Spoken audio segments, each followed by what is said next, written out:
Shri Gurubhyo Namaha. We welcome you to our online session Eklavya. Socialism in Europe and Russian Revolution. This is the third part that we are going to learn. So today's concept is about the First World War and the February Revolution.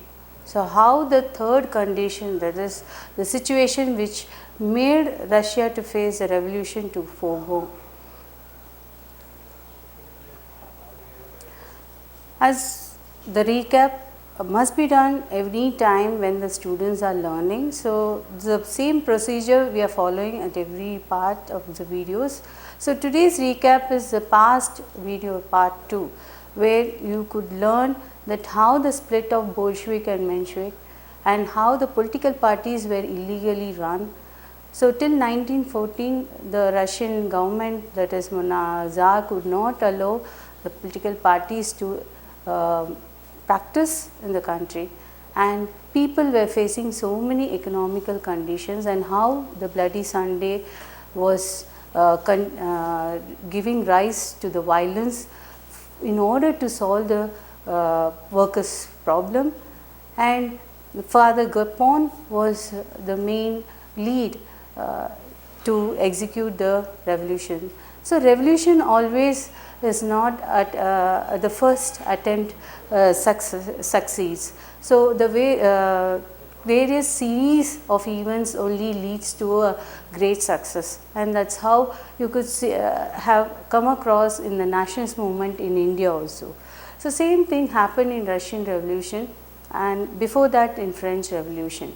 So today we are going to continue with learning that how Tsarism did not get support due to various conditions. You saw earlier certain conditions, and today due to First World War, how this situation made people not to support the Tsar, who was the ruler of Russian Empire. So here you can see that how the central power and allied powers, actually Russia was a part of allied powers. They were defending the central powers, and these are the two shades on the world map. You can see the green shaded is the central power, where Germany, Austria, Hungary, Turkey. So these were the central powers, and allied powers, they belong as England, France and America. So Russia was part of allied powers, and Tsar was defending Germany.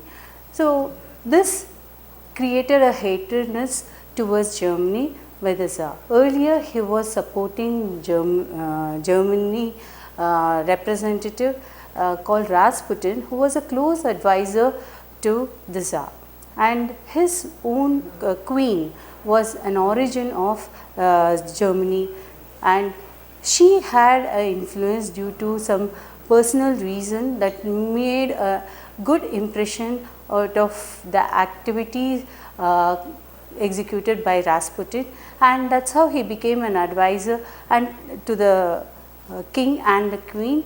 And later, during the First World War, Tsar could not give any more space for Rasputin, and this how the advice was stopped, and this led to certain changes which made Tsar to come to the position that did not allow people to support him anymore. Earlier, Tsarism was getting a large popularity in Russia, but after First World War, it got reduced and led to the continuous revolution.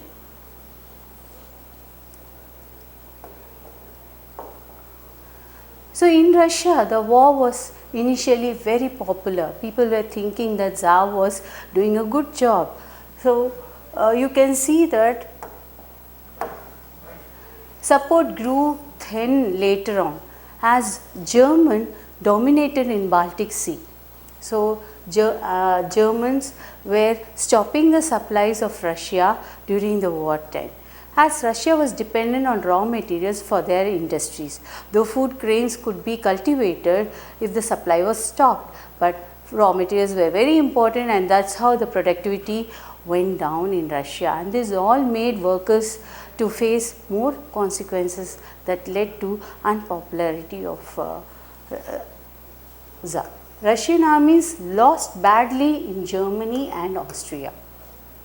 So this was a setback for Tsar's post. There were 7 million casualties. You can see that this was due to the West and Eastern Front.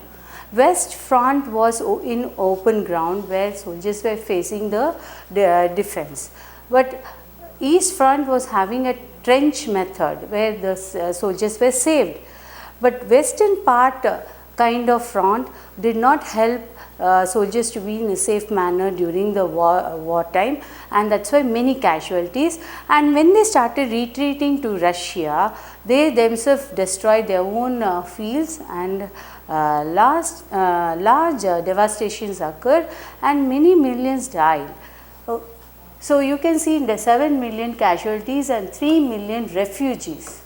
So this made people to not support Tsar because his ideas were not good, they thought.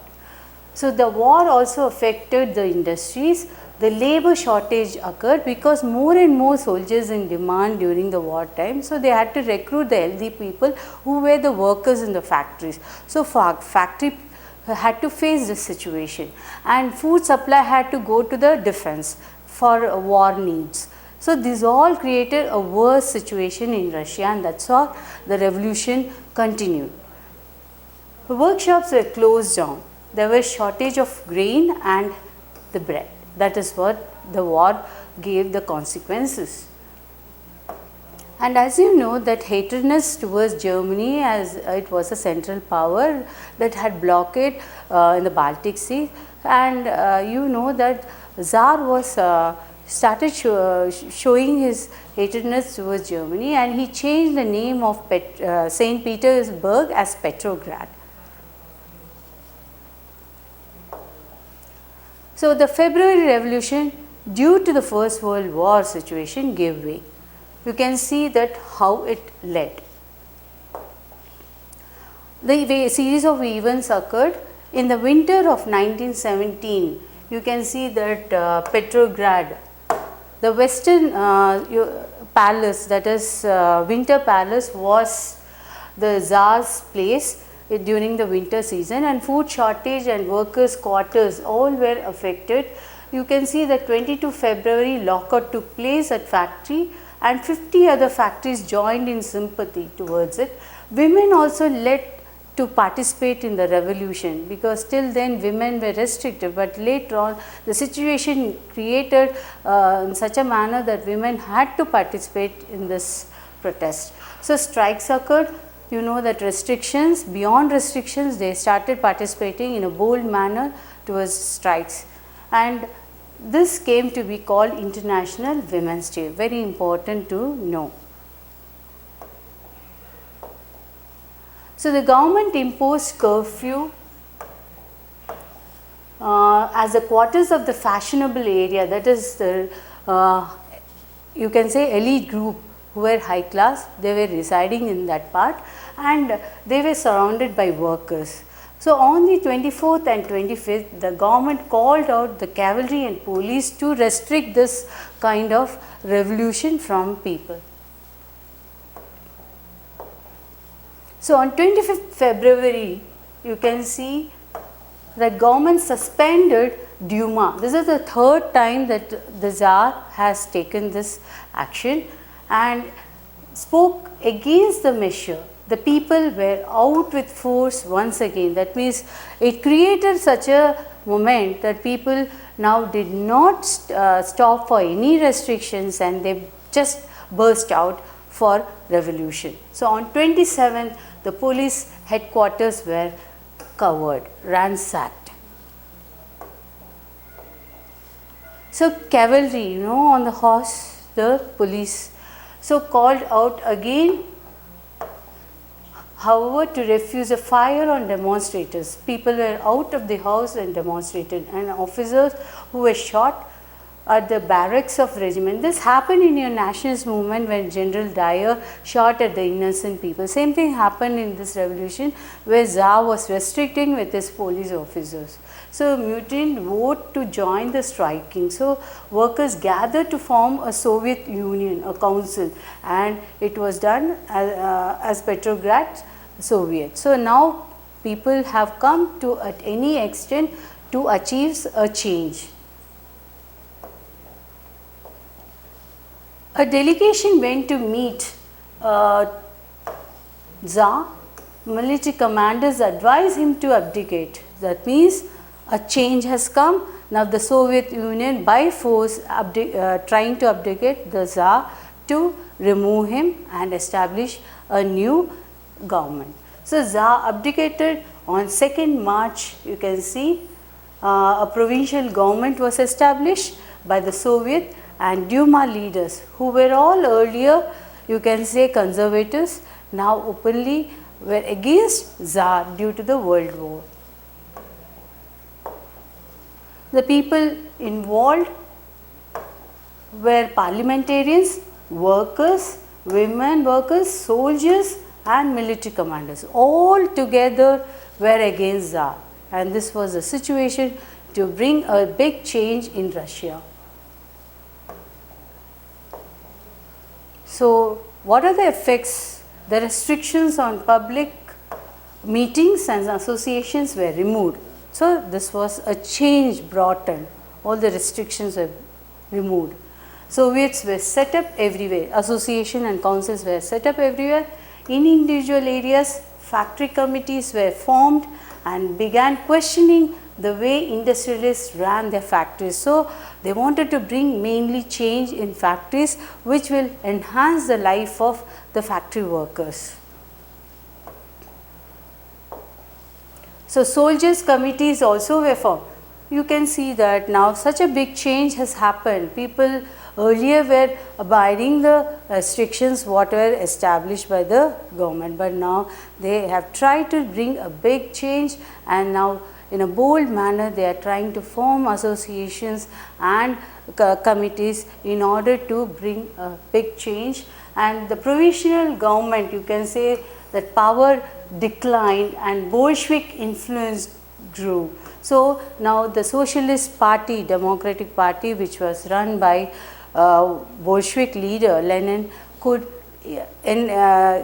execute whatever his ideas he wanted, and it was against spreading discontent. That means whatever discontent emerged, he could try to bring a good change here in Russia. So it resisted attempts towards workers to run factories and arrested leaders. Peasants and socialist revolutionary leaders pressed for redistribution of land. Now what happened is they wanted to redistribute and bring a change in the life of farmers too. So land committees were formed and peasants brought the land by force between July and September in 1917. So here you can see that Petrograd Soviet meeting had occurred. So by this I conclude the February Revolution, and you can enjoy the next part. So thank you. To receive our online lessons, please press the subscribe button to receive our latest updates.